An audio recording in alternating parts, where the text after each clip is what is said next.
Salut les renards, c'est Foxpy et bienvenue dans le 62e épisode de la playlist Algorithme en Python. Aujourd'hui, on va regarder comment convertir un nombre hexadécimal en un nombre décimal. Donc comme pour les épisodes précédents, vous avez un petit tableau ici avec les liaisons entre les nombres décimaux et les nombres hexadécimaux, et on va faire un petit exemple pour voir quel est le processus de conversion d'un nombre hexadécimal en un nombre décimal. Ici, on va prendre le nombre hexadécimal 1e qui va nous donner 30. Ce que l'on va faire, comme pour les nombres binaires, on va partir du chiffre tout à droite et on va avancer vers la gauche petit à petit. À chaque fois, comme nous avons 16 chiffres dans la base hexadécimale, on va multiplier ce chiffre par 16 et ce 16 sera mis à une certaine puissance. Si c'est le premier chiffre que l'on parcourt, 16 sera à la puissance 1 moins 1. Si c'est le deuxième chiffre que l'on parcourt, 16 sera la puissance 2 moins 1. Si on avait eu un troisième chiffre, on aurait eu 16 puissance 3 moins 1. Donc vous voyez, à chaque fois, ça s'incrémente comme dans une boucle. Alors regardons, je vais faire une petite variable totale qui pour le moment est égale à 0. Et on va ensuite lui ajouter notre E fois 16 puissance, et ici 0. C'est notre premier chiffre en partant de la droite. On lui soustrait 1. On est à 16 puissance 0. Alors le E par contre, ce qu'on peut voir c'est qu'il est égal à 14, donc ça va falloir le convertir et dire que total est égal à présent à 14 fois 16 puissance 0. Ok, passons au deuxième chiffre en partant de la droite, donc le E. Ici on va rajouter encore une fois total, donc 1 fois 16. On est au deuxième chiffre, donc puissance 2 moins 1, donc 16 puissance 1. Et là, ça y est, on a terminé. Si j'affiche le total, on retrouve bien 30.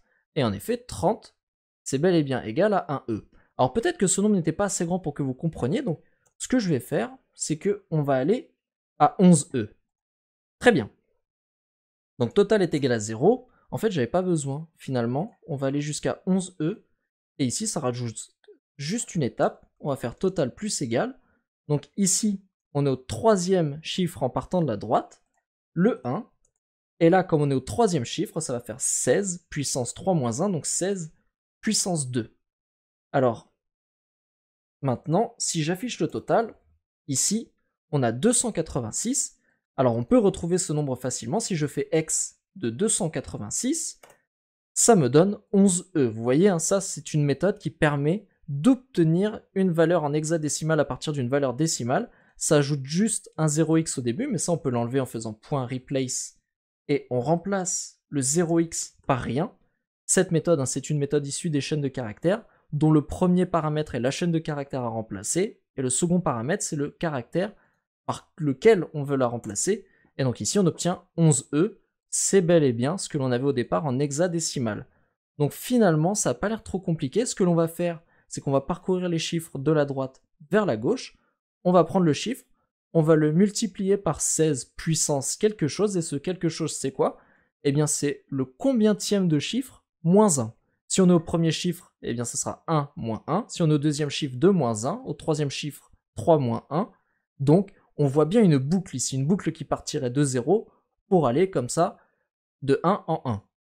Alors non, je vais le laisser ça d'ailleurs. Donc on peut définir la méthode. Alors ici on veut convertir un nombre hexadécimal en décimal, donc la méthode va s'appeler hexadecimal to decimal, et elle va prendre en paramètre un nombre hexadécimal.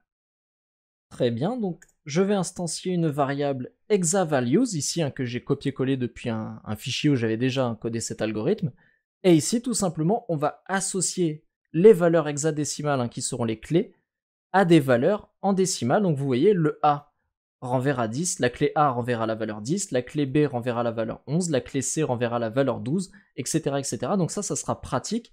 Ici, vous avez vu, quand on a eu besoin de convertir le E en 14, eh bien ce dictionnaire va nous servir pour cette opération-là. Ensuite, on va faire une petite structure conditionnelle. Si on a 0x dans notre nombre hexadécimal, eh bien on va l'enlever. Pour ça, on va faire hexadécimal est égal à hexadécimal.replace 0x par rien. Donc en effet, on peut nous envoyer un nombre hexadécimal qui est envoyé grâce à la méthode hex de Python, ou quelqu'un peut tout simplement écrire une chaîne de caractères comme ceci, 11E, mais dans tous les cas, on veut prendre chacun de ces cas en considération. Très bien. Dernière petite chose, comme vous le voyez ici, la méthode X, quand elle tombe sur un caractère, on va dire une lettre parmi les lettres qui sont dans les nombres hexadécimaux, elle les met en minuscules. Nous, ce qui va nous intéresser, c'est de tout uniformiser et de tout avoir en majuscules. Et pour ça, on va faire appel à la méthode upper. Donc, on va faire hexadécimal est égal à hexadécimal.upper.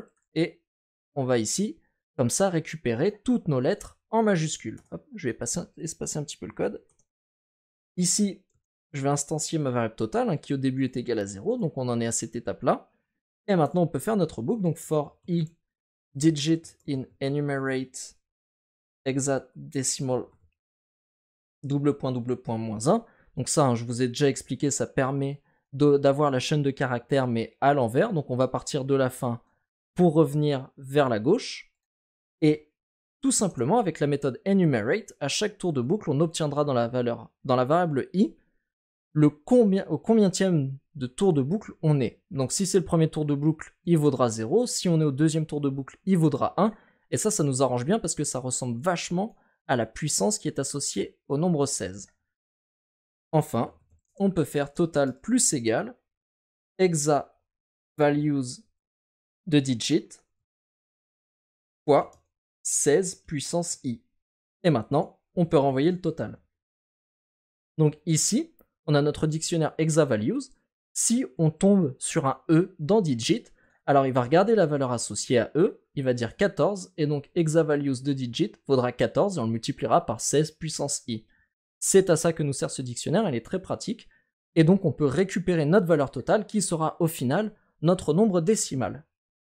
On va pouvoir tester notre méthode, je vais créer une boucle for i in range 1, 101, donc on aura tous les nombres allant de 1 à 100, 101 étant exclu. Et ce que je vais faire, c'est qu'à ma méthode hexadecimal to decimal, je vais envoyer x de i. Par conséquent, i, qui est un nombre décimal, sera converti en hexadécimal, et là je fais appel à ma méthode pour le reconvertir en décimal. Alors ça par contre, on va rien voir si on ne met pas dans un print, et j'exécute. Voilà, donc on a 1, 2, 3, 4, 5, 6, 7, 8, 9, 10, 11, 12, 13, 14, etc. etc. jusqu'à 100. Donc notre méthode convertit bien les nombres hexadécimaux en nombres décimaux. Alors, maintenant testons juste avec un nombre hexadécimal où il n'y a pas de 0x au début. Hexadecimal to decimal, et puis ici on va envoyer un E, donc le 30. Et ça nous donne bien 30, la méthode elle est fonctionnelle.